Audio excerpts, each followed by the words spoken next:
Selamat malam semuanya. Assalamualaikum warahmatullahi wabarakatuh. Waalaikumsalam warahmatullahi Waalaikumsalam wabarakatuh. warahmatullahi wabarakatuh. Maaf ya, saya Alek join.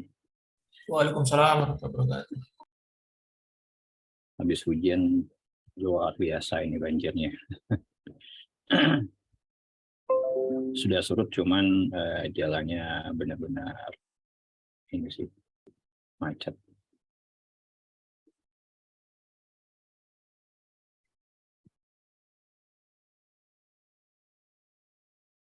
Oke, silakan isi absensinya dulu.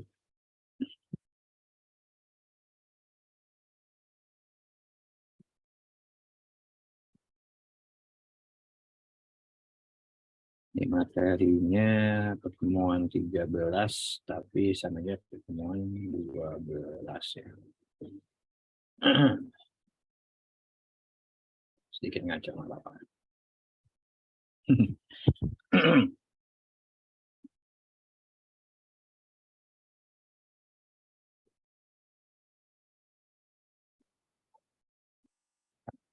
Sedikit enggak ini ya, apa namanya, nggak sesuai sama jadwal karena saya ngitungnya yang 8 itu tidak ada, jadi harusnya 8 itu masuk ke UTS.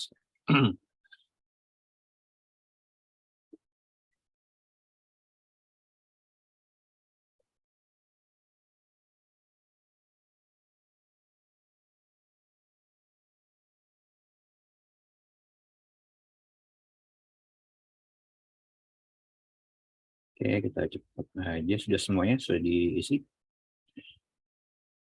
absensinya.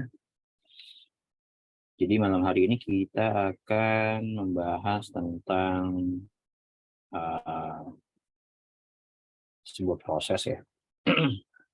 Jadi ada manajemen proses, job control, ada konsepnya, ada treat, ada proses dasar Linux, monitoring proses, tipe proses, dan job control.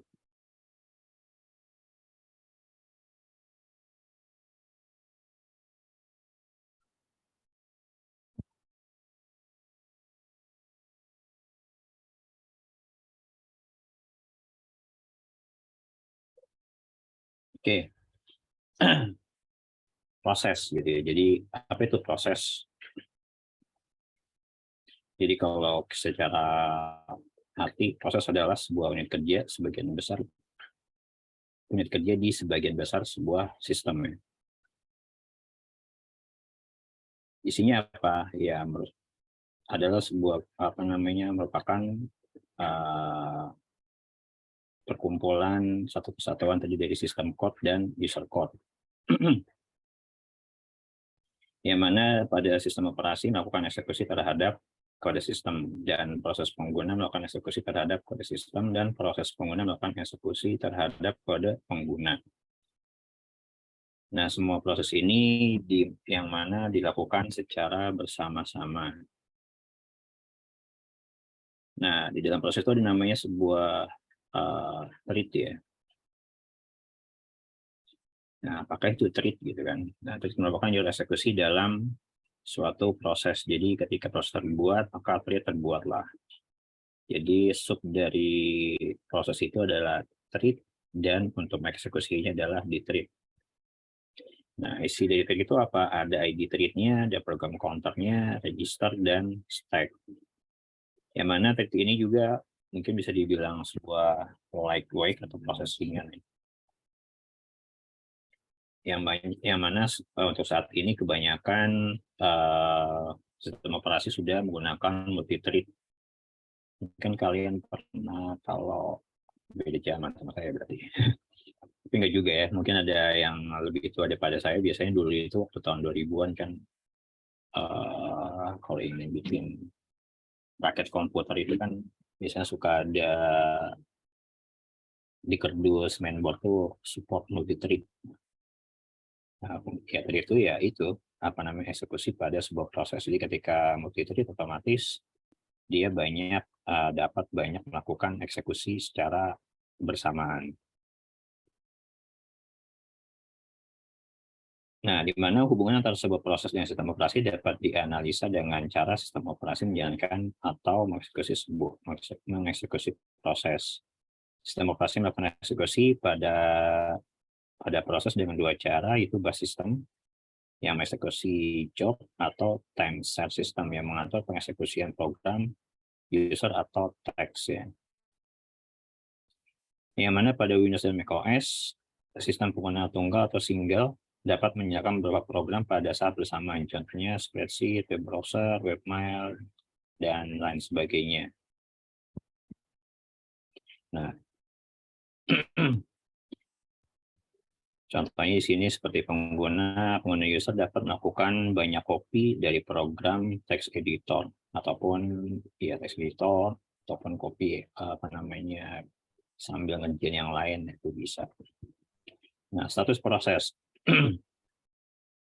Ketika proses terjadi otomatis adalah ada sebuah status yang berubah. Jadi sebenarnya proses itu adalah perubahan status aja aktivitasnya gitu ya. Nah, perubahan status pada proses tersebut dapat dikatakan sebagai aktivitas suatu proses yang sedang berlangsung pada waktu seperti yang diperlihatkan pada gambar seperti ini. Nah, jadi di sini ada namanya 3 status utama, yaitu ada ready, running, dan waiting.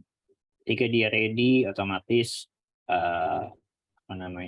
semua proses yang akan dilakukan itu siap ya. Maksudnya siap itu dari sumbernya, waktunya, lalu ID-nya, pokoknya yang segala berhubungan proses itu statusnya ready. Nah, ketika dia running, berjalan running. Nah, ketika running, dia berjalan running, kalau misalkan dia selesai, dia terminate. Kalau tidak, dia di waiting. Kalau misalnya tiba-tiba ada I/O atau event wait, maksudnya ini ada interrupt, dia masuk ke ready lagi atau masuk ke waiting dulu untuk ngerjain yang secara priority-nya lebih tinggi, baru masuk ke ready, dia running lagi per minute. Nah, juga di sini status pendukung ya, ada new dan terminate-nya. Terminate tadi saya jelaskan dia berhenti. Nah, kalau new berarti otomatis ada status inisiasi pembaruan. Maksudnya ketika sebuah new proses terjadi, makalah ada proses new gitu ya. Nah, di sini disebutkan juga tadi saya jelaskan ada tiga status utama, yaitu ada running.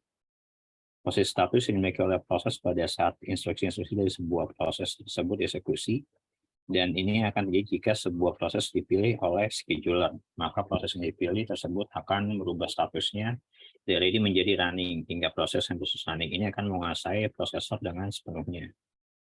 Nah, juga waiting. Nah, proses waiting ini adalah proses yang posisi status proses yang dimilikinya pada saat proses menunggu suatu event seperti proses I/O. Contohnya proses yang sedang menunggu event tertentu, misalkan penekanan dari keyboard. Nah, ketika ada keyboard kayak seperti ini, dia masuk waiting. Maksudnya masuk waiting itu dalam arti ada proses yang lainnya di hold dulu. Nah, kalau sekarang kan nggak kelihatan ya, apalagi sudah canggihnya hardware-nya, prosesornya, jadi nggak akan terlihat kita lagi gerak seperti ini. Sebenarnya ada yang ada proses yang di hold, ada masuk ke waiting. Masuk ke ready. Proses ready adalah status yang dimiliki pada saat proses siap untuk dieksekusi oleh prosesor. Proses yang telah selesai dan berhasil dilakukan inisiasi, maka proses tersebut akan diizinkan untuk mati dalam penjadwalan prosesor. Nah, di sini ada dua status tambahan, yaitu terminate dan new. New itu adalah status yang dimiliki saat proses baru dibuat, di mana sistem meng-create sebuah proses atas permintaan dari program aplikasi atau instruksi dari pengguna. Nah, kondisinya dapat menimbulkan penciptaan proses baru dapat diindikasikan dengan penjabaran seperti berikut. Jadi, misalkan pengguna menggunakan Linux, maka user akan melakukan login ke sistem operasi tersebut, kemudian sistem operasi akan meng-create proses user interface. Ketika login, sistem operasi membuat proses user interface, muncullah tampilan UI-nya ya. Ada menu bar-nya, ada Kemudian ada folder desktopnya, ada ininya. Nah, seperti itu. Termasuknya itu juga termasuk sebuah proses. Nah, permintaan eksekusi program dilakukan oleh pengguna melalui media berupa aplikasi, user interface, atau shell. Lalu aplikasi akan mengklik shell proses atau anak proses. Nah, penciptaan proses baru menggunakan bagian dari eksekusi batch. Nah, Proses terminate adalah status yang dimiliki pada saat proses telah selesai dieksekusi. Status terminate atau exit merupakan status yang dihentikan eksekusinya.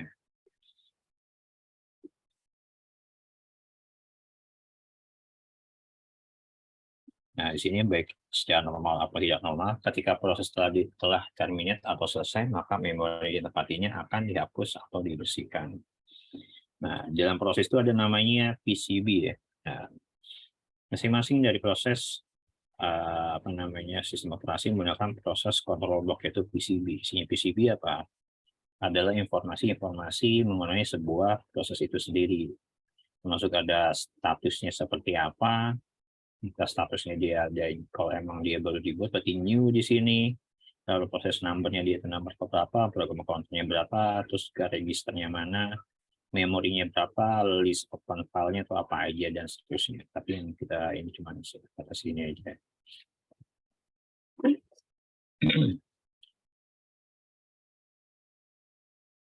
Di sini dijelaskan bahwa fungsinya sebagai repositori penyimpan informasi dan informasi yang diberikan bermacam-macam antara satu dengan proses lainnya. Nah, ada status proses, status new, ready, running, waiting, help. Program counter mengindikasikan alamat di instruksi berikutnya ke eksekusi proses tersebut. CPU register memiliki variasi dan jumlah dan jenis bergantung pada rencangan komputer. Register tersebut termasuk akumulator, register index, stack pointer, dalam proses register. Ditambahkan beberapa kondisi dari code information. Selama berjalan program counter, informasi pada status ini harus disimpan ketika terjadi interupsi. Masuk penjadwalan CPU. Nah, informasinya mencakup priority dari suatu proses, pointer ke antrian penjadwalan, dan parameter-parameter pada penjadwalan. Ada informasi measurement memory. Nah, informasi berisikan nilai dasar basis, limit register, dan page table atau segment table, bergantung pada sistem memori dipakai oleh sistem operasi. Informasi accounting, nah di situ termasuk jumlah CPU atau waktu real yang digunakan, batas waktu, jumlah akun, jumlah atau proses, dan lain sebagainya. Ada lagi informasi status I/O, berisikan daftar atau perangkat I/O yang digunakan untuk alokasi proses tersebut. Terdapat daftar file bekas yang sedang diakses, dan lain sebagainya. Contohnya adalah tahapan perpindahan CPU atau proses switching ya. Di sini terdapat ada dua proses, yaitu P0 dan P1, yang mana di sini P0 sudah dieksekusi. Nah, ketika ada interrupt terjadi, maka informasi semua yang ada di P0 akan disimpan di PCB. Jadi walaupun bukan hanya di interrupt saja, sebenarnya ketika proses P0 berjalan, semua status di PCB juga, cuman tetap berarti statusnya running gitu kan. Tapi ketika di interrupt, nah semua stepnya statusnya disimpan juga di PCB, berarti statusnya adalah di hold kan, interrupt. Ketika di ini berarti PO-nya di hold, di idle, dia berjalan, maka di load lah PCB dari proses 1, karena proses 1 ini secara priority lebih tinggi. Ketika di load lalu di-execute, dia sudah selesai prosesnya, lalu disimpan lagi di PCB lagi, baru melanjutkan proses yang P0-nya. Maka di reload lah statusnya itu informasinya dari PCB yang P0 yang baru di-execute. Nah, itulah proses ketika terjadi proses switching antara proses satu dengan yang lainnya. Nah, di sini dijelaskan 1 sampai ke 7, yang mana sistem operasi melakukan penyimpanan terhadap konteks prosesor yang berisi seluruh prosesor running proses yang ditujukan pada proses P0 menuju PCB, yaitu PCB 0. Kemudian sistem operasi melakukan pembaruan terhadap isi PCB proses tersebut yang mana di-save ke PCB 0, termasuk mengubah status eksekusi menjadi status block atau status ready. Nah, PCB yaitu yang PCB 0 dipindahkan pada antrian yang sesuai, apakah akan ditempatkan pada status antrian ready jika proses telah siap, atau ke salah satu antrian input-output jika proses tersebut beralih pada status block. Setelah itu, sistem operasi melakukan dispatch ke proses lainnya, yaitu P1. Dengan memperoleh PCB proses baru P1, maka diloadlah dari PCB 1, termasuk mengubah status proses eksekusi menjadi berjalan atau running. Lalu selanjutnya, sistem operasi memperbarui isi struktur data memori terkait dengan proses P1. Sistem operasi akan menyalin kembali atau merestore konteks proses yang disimpan pada PCB ke prosesor dan mulai mengeksekusi kode instruksi proses P1. Jika lokasi yang diberikan untuk melakukan eksekusi proses P1 selesai dan tidak ada proses lainnya mengikuti P0, maka proses akan mengembalikan P0 dan mengikuti alur tahapan langkah seperti apa yang ada di atas ya. Nah, masuk ke treat. Nah, yang sudah bilang treat adalah sebuah sub proses atau lightweight mengeksekusi ringan. Treat adalah unit dasar dari penggunaan CPU utilization. Nah, tadi itu sendiri terdiri dari ID treat, ada program counter, set register, dan stack. Yang mana treat ini berbagi dan bekerjasama dengan treat lainnya dalam hal bagian code ya, atau code section, bagian data, data section, dan sumber daya sistem operasi lainnya, seperti open file dan sinyal. Nah, pada proses tradisional, heavyweight memiliki satu thread control. Jika suatu proses memiliki multi-thread control, maka dapat melakukan lebih dari satu tugas dalam satu waktu. Contohnya seperti ini single thread, ya ini multi-thread ya. Atau bisa dibilang untaian, bisa banyak diartikan untaian atau utas. Jadi ketika proses terjadi, jadilah ada code, data, file, register, stack. Nah, dieksekusi di thread. Misalnya prosesnya apa? Load gambar. Seperti itu. Yang mana pada konsentrasi itu, satu aplikasi mungkin diperlukan untuk melakukan beberapa tugas. Misalkan web server menerima permintaan klien untuk halaman web, gambar, suara, dan sebagainya. Tapi bedanya halnya dengan web server yang sibuk memiliki beberapa klien, bahkan sampai ribuan akses secara bersamaan. Lalu jika web server hanya punya satu thread, maka hanya dapat melayani satu klien saja. Dan kliennya mungkin harus menunggu waktu yang sangat lama supaya permintaan dilayani. Solusinya bagaimana? Yaitu dengan menciptakan proses terpisah melayani permintaan tersebut. Nah, tetapi ketika digunakan metode proses terpisah ini umumnya sebelum ini terjadi memakan waktu dan sumber daya yang banyak yang intensif. Namun umumnya lebih efisien jika menggunakan satu proses yang berisi beberapa multi-thread. Jika proses multi-thread server, maka server dapat membuat thread yang terpisah dan mendengarkan apa yang menjadi permintaan dari klien. Daripada membuat proses yang lain, lebih baik bagusnya server membuat sebuah thread yang lebih banyak. Di contohnya ada klien, lalu disediakan server. Ketika server mendapatkan permintaan, dia akan buat thread, lalu kembali lagi mendengarkan atau melihat request-nya apa dari klien. Keuntungannya apa? Ada multitasking dan multithreading. Multiprocessing, multitasking, multithreading. Multiprocessing yang mana berarti suatu sistem memungkinkan sistem operasi menggunakan 2 atau lebih CPU dalam sebuah sistem komputer, sehingga komputer dapat proses data dapat dilakukan dengan sangat cepat. Multitasking merupakan metode untuk menyelesaikan tugas ganda atau lebih dari satu proses di mana terjadi pembagian sumber daya seperti CPU. Multithreading adalah cara pengeksekusian mengizinkan beberapa thread yang terjadi pada sebuah proses saling berbagi sumber daya atau sumber data yang dijalankan secara independen.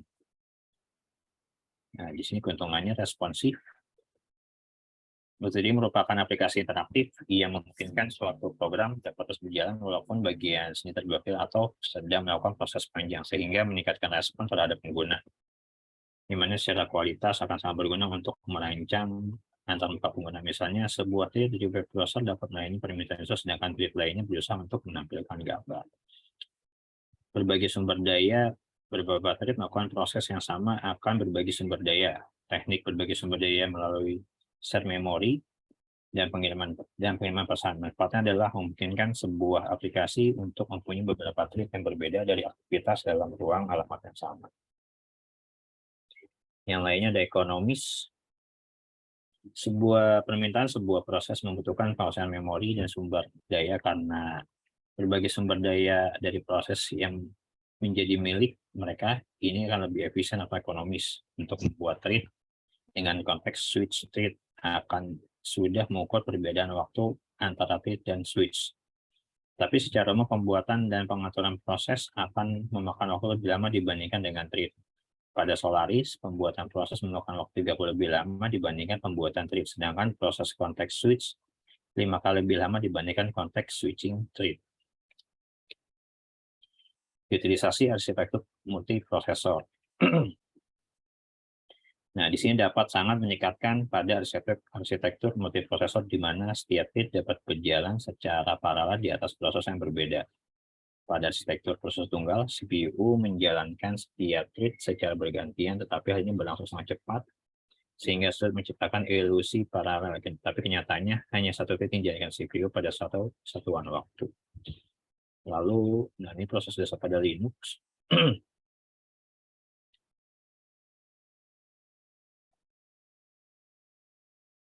Nah, Linux menciptakan proses setiap kali program dijalankan baik oleh user maupun Linux itu sendiri. Setiap user hanya dapat memanipulasi proses yang hanya menjadi miliknya. Proses yang dimanipulasi user memiliki PID atau proses ID dengan nomor unik yang dapat digunakan untuk berinteraksi dengan proses yang bersangkutan. Yang mana proses pertama kali di-create atau diciptakan di Linux disebut sebagai init. Konsep proses di Linux memiliki kemiripan dengan konsep file permission. Nah, rangkaiannya seperti ini. Jadi, tatapannya pada saat menghidupkan awalnya chip BIOS menginisiasi sistem perangkat keras seperti PCI, menampilkan perangkat driver sebagainya. Berarti pertama kali jalan, checking device, kemudian BIOS masuk ke si bootloader, bootloadernya program berjalan.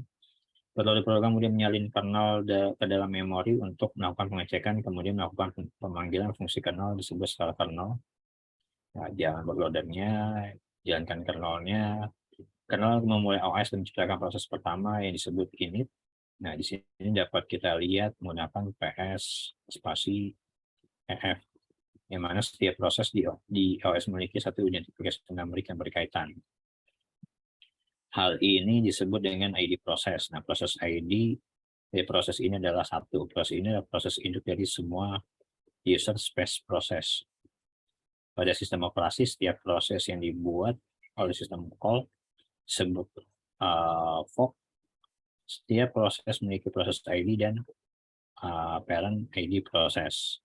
Nah, perintah pada terminal untuk melihat pohon proses yang lebih lengkap menggunakan PS3. Kita bisa coba ya. Ini contohnya seperti ini. Jadi melihat proses dari sistem, method manager, WLAN, ada condaemon, CPID, VDMon, Bluetooth, dan seterusnya. Terus saya lagi buka Chrome. Aku buka Chrome 14, 21, 12, 17. Ini genome session, genome cell.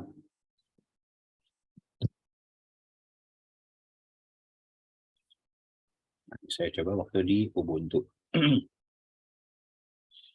Nah, kita dapat melihat output pada terminal menggunakan perintah PSI bahwa proses pertama merupakan init. Setiap proses memiliki hubungan proses berupa induk proses dan anak proses. Dengan menggunakan perintah PS spasi EF, maka kita dapat melihat root dimiliki oleh root dan ID proses induk adalah 0. Jadi contohnya seperti ini, root jadi ini ID-nya adalah 1, dia berarti proses ID-nya satu yang pertama, dia 0, lalu dari apa nih, K3 add, jadi dia ngambil dari apa namanya parent ID-nya 22, berarti ngambil dari 2222.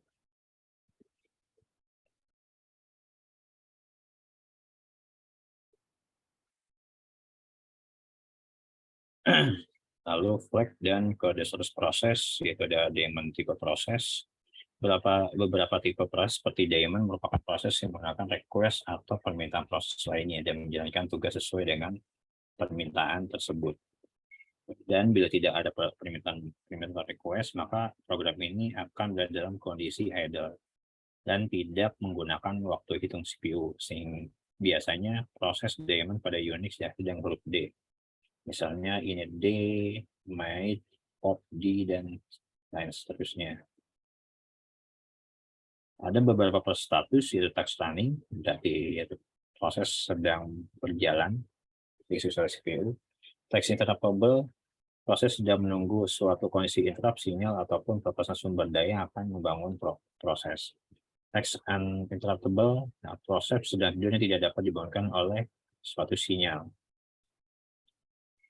Text stop, proses dihentikan. Text zombie, proses telah berhenti namun masih memiliki struktur data pada text struct. Di text vector dia masih memegang sumber daya yang sudah digunakan.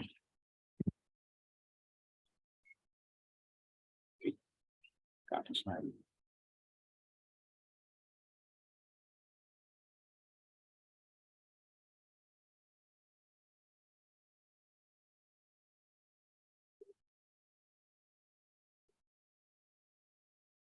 Lalu, nah di sini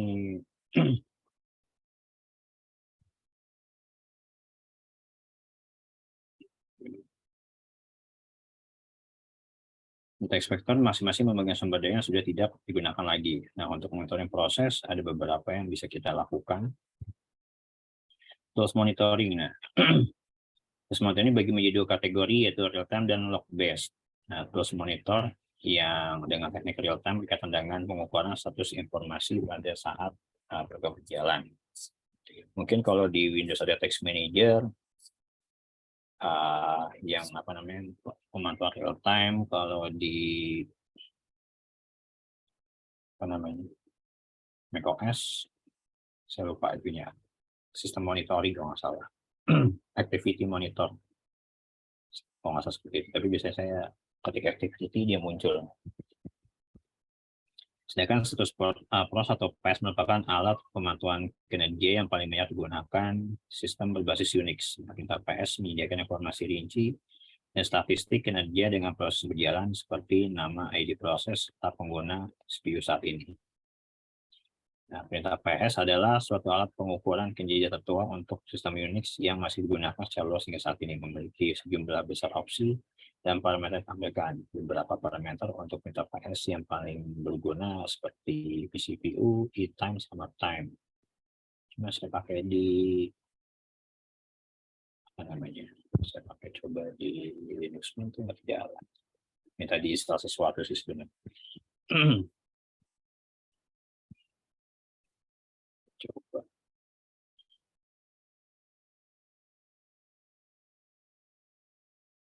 Kita coba ke bawah dulu. Lalu monitoring proses dengan top. Nah, perintah top pada Linux adalah perintah yang digunakan untuk memantau kinerja. Perintah ini sering digunakan oleh banyak administrator untuk memantau kinerja si Linux ya. Isinya apa aja? Yaitu ada apa namanya beberapa penggunaan CPU, penggunaan memori, swap memori, ukuran, cache, buffer, size, proses PID, pengguna, dan perintah lainnya. Contohnya seperti ini, ketika ketik top, dia muncul.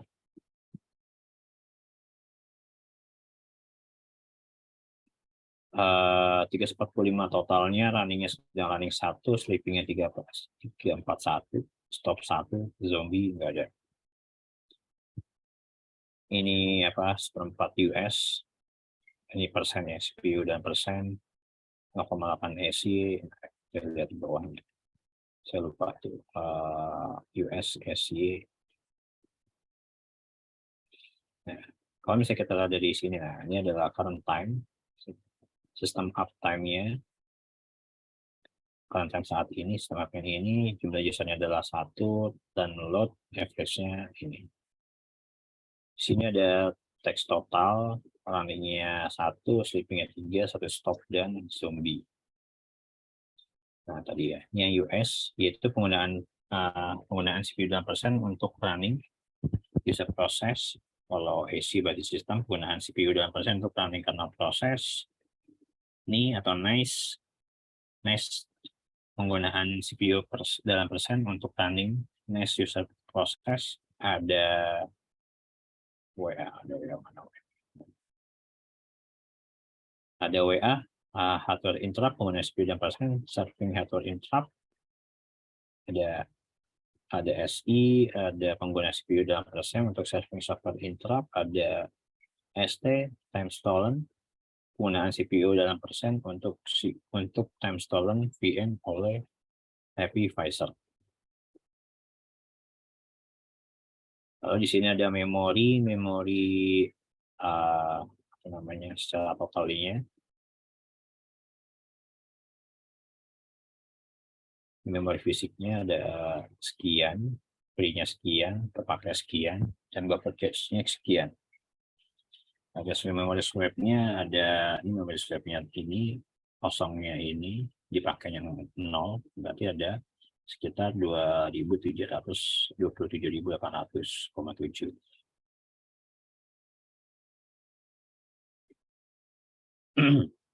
Lalu di sini juga kita lihat ada namanya PID. Nah, PID berarti itu adalah ID sebuah proses, usernya saya sendiri, PID prosesnya ada 20 minus 0. Nah, lalu ada NI atau nice, nilai dari sebuah proses. Ada VIR, berarti virtual memory digunakan oleh proses. Ada RES, berarti physical memory digunakan oleh proses. SHR, memori dari proses. S, mengindikasikan suatu proses apakah, nah di sini sleep, running, atau zombie. Nah, ini sleep semua nih. Lalu CPU persen menunjukkan presentasi persen dari CPU yang digunakan proses. Memori persen menunjukkan presentasi persen dari memori RAM yang digunakan. Ada time, waktu keseluruhan dari aktivitas. Lalu ada comment, merupakan nama dari prosesnya. Oh, ini genome cell-nya, ini XORG, Chrome, saja Chrome. Nah, monitoring dengan IOStat. Saya beri.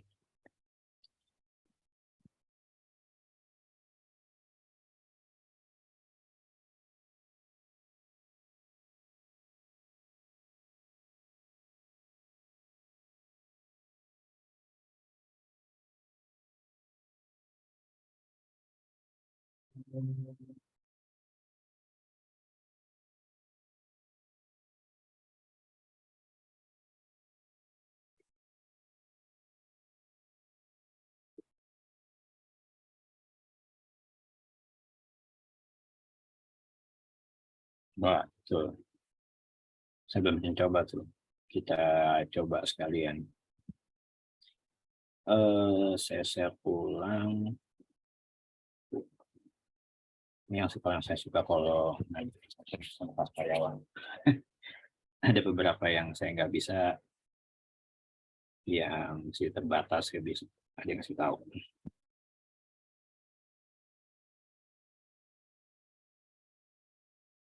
Hitop, kita coba hitop.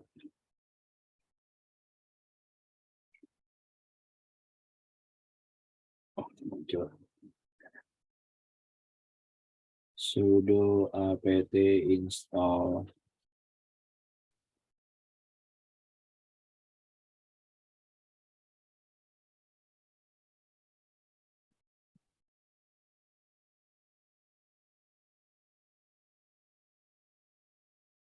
Nah, saya bukan pengguna Linux. Bisanya yang saya tahu cuma yang sebatas ini aja secara umum di top tool. Nah, ini bisa kelihatan di sini jelas ya. Search filter, iya benar ada filternya, Filmatri, sort by, nice-nya, kill 9.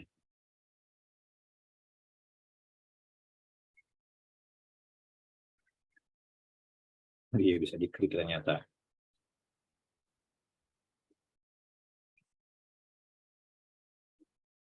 F4.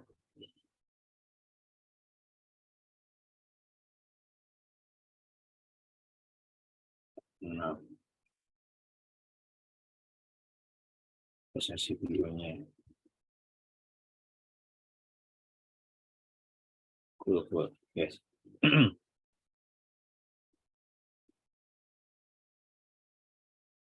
Nah, perbedaannya apa nih kalau kita coba ya gitu lain. Top ya tadi ya.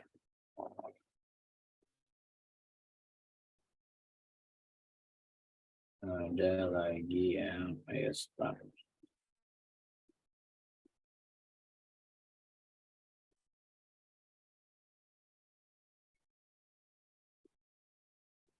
Statistik aja sih.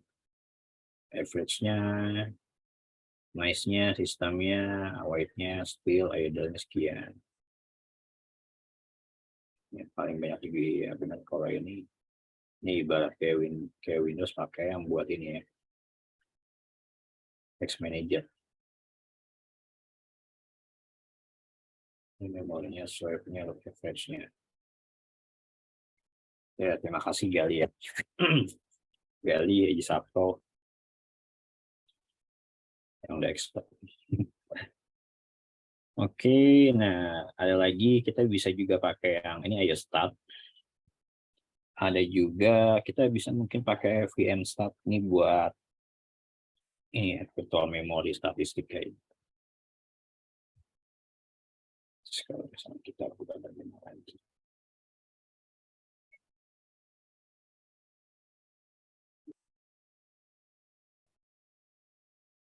Dan oke, sudah selesai. Paling cuma beberapa tipe proses. Ada background sama foreground. Kolom namanya foreground di depan, interaktif. Kalian bisa pakai buat apa namanya yang sedang kita pakai namanya ini. Yang sedang kita apa namanya foreground. Diklik, buka aplikasi yang lain, internet, office, online video, namanya foreground. Kalau background, dia otomatis itu proses yang ada di belakang layar. Lalu untuk job control sendiri, ini ada beberapa perintah. Ya, ini PS buat untuk data proses berjalan, kill untuk sinyal pemberhentian, kayak text di Windows, jobs, daftar proses yang sedang aktif, BG melakukan proses di background, FG melakukan proses di foreground. Sinyal proses yang sama seperti ini. Itu kalau kalian mau lihat ini apa namanya listnya, yaitu ada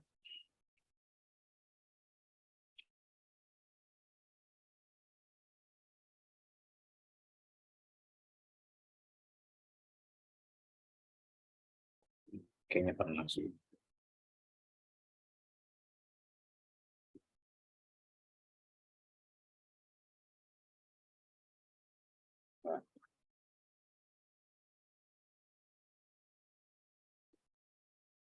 Box.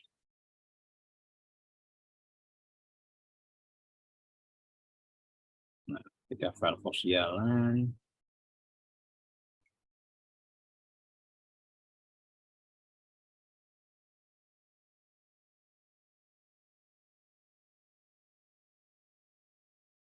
sini ada.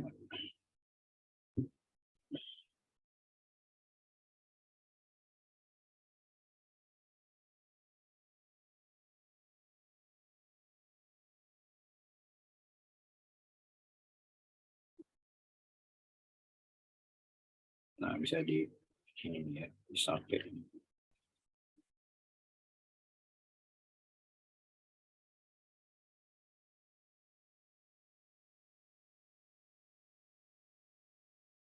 Kalau lihat 9 bisa dikit.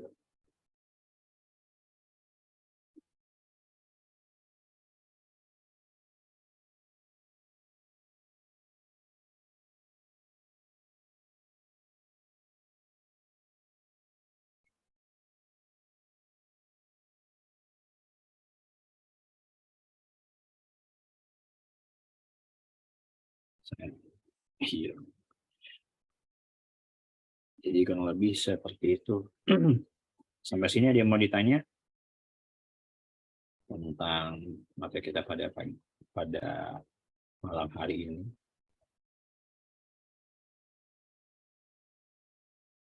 Jadi yang paling garis baru adalah strip itu apa, konteks switching, sama PCB sih yang paling.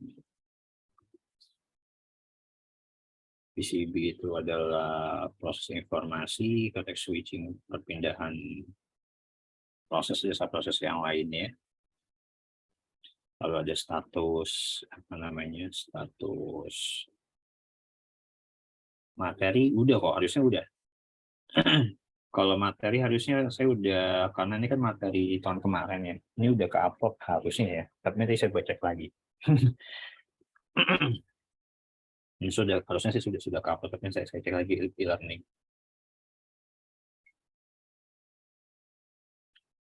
Nah, di sini ada yang tanya, kenapa memori research yang di GitHub sama top beda apa? Pertanyaan bagus nih. Kita coba lihat dulu ya. Bentar ya. Kita coba, kayaknya nggak hang. Ini saya nggak hang. Sebentar.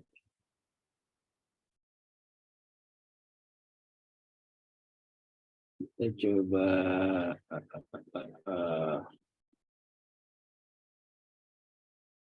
mana materinya mesin. Kita sudah dulu deh.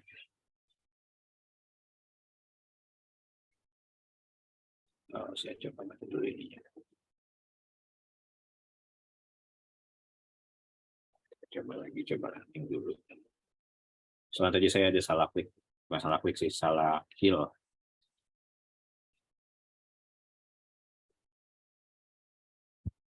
Oke, kita coba dulu, kita lihat. Hit top dan top. Ada yang tanya bedanya.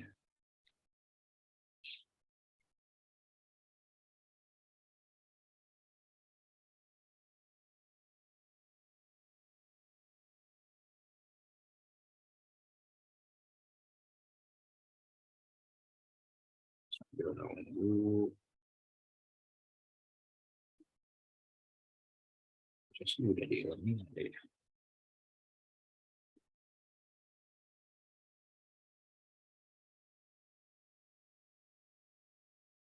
Bedanya tipis sih Pak.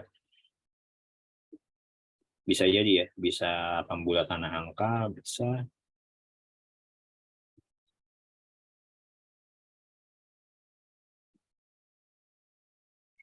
Atau bisa juga ketika running hitop sama top itu ada sedikit perbedaan. Mungkin bisa jadi yang pas waktu pas lagi runningnya salah satunya nggak di ini ya, nggak dilihat, bukan dilihat, maksudnya tidak dihitung. Sistem operasi praktek karyawan.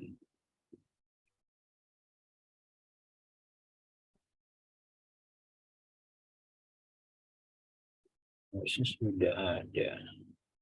UTS tahun 8, 9, 10, 11. Oh iya, benar. Ke 12 lupa saya upload.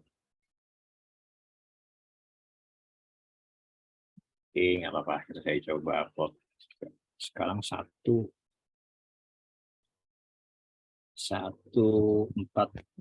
Januari. Waktu itu pertemuan 23 Januari. Februari pertengahan, 13 Februari baru UAS. Kita UAS ke 13, tapi kita mundur di di akhir awal Februari. Ya, maaf ini lupa. Oke, nanti saya upload ya.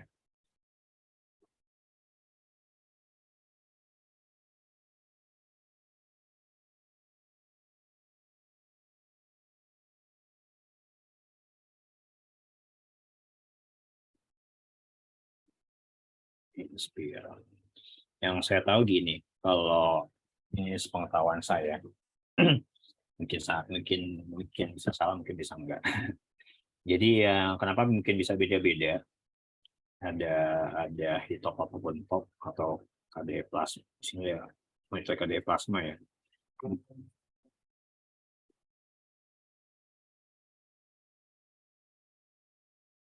Kita coba cek dulu deh. Di sini ada hitop, terminal, ada top.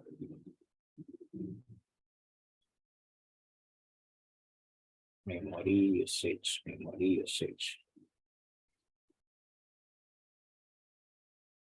Set memori di sini 694.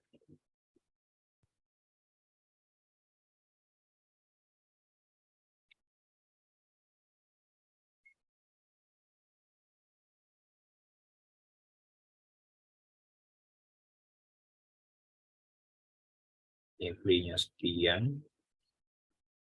Ada 2 GB.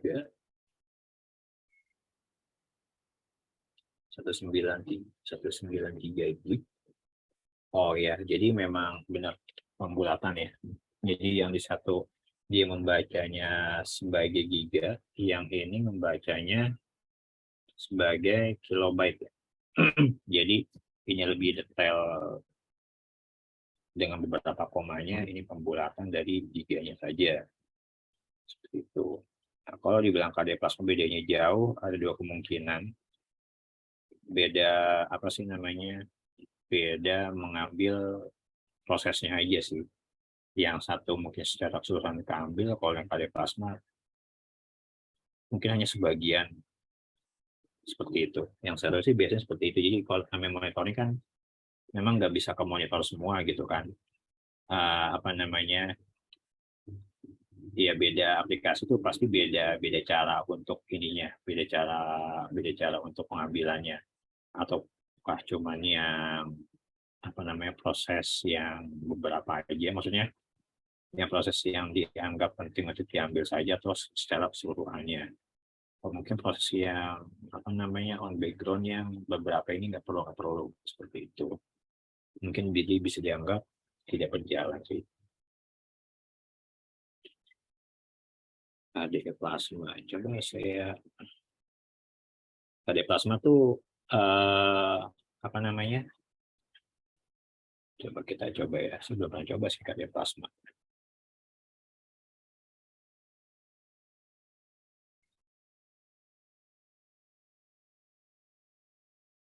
Oke, install.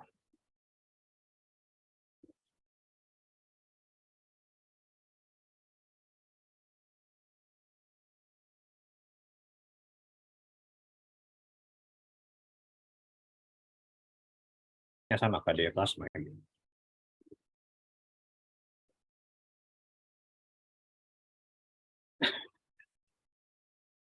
Nama apa harus download gitu. Oke, not found. Oke, kalau nggak pakai ya, kalau Linux nggak pakai.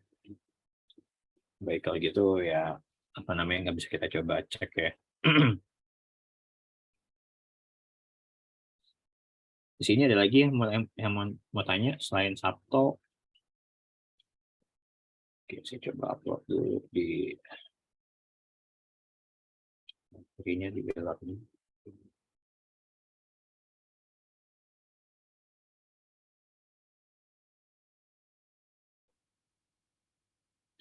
Dan coba editing. Jadi minggu depan kita praktek. Mudah-mudahan hujannya nggak deras.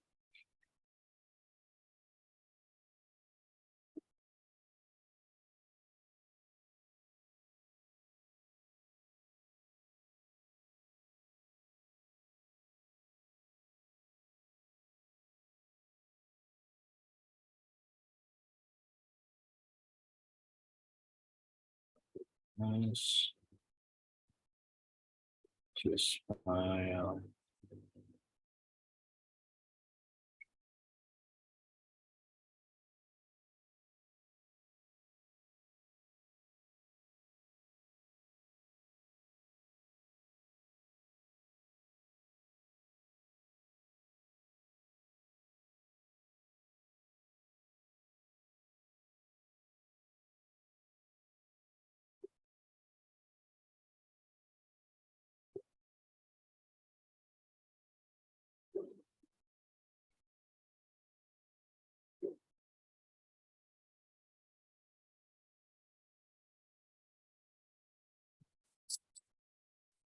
Oke.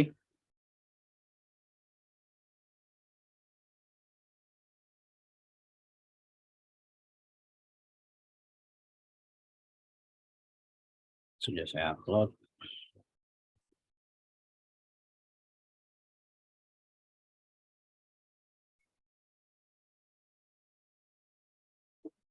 Yang lain ada yang mau tanya selain IG?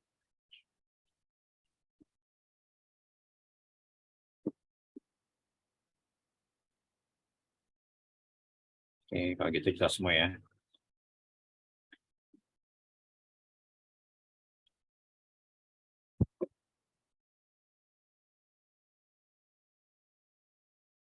Begitu saya akhiri pertemuan kita pada malam hari ini. Sampai jumpa di minggu depan semuanya.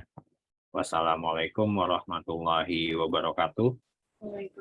Waalaikumsalam warahmatullahi wabarakatuh. Selamat malam. Terima kasih, Pak. Ya, sama-sama. Sudah lelah sepertinya.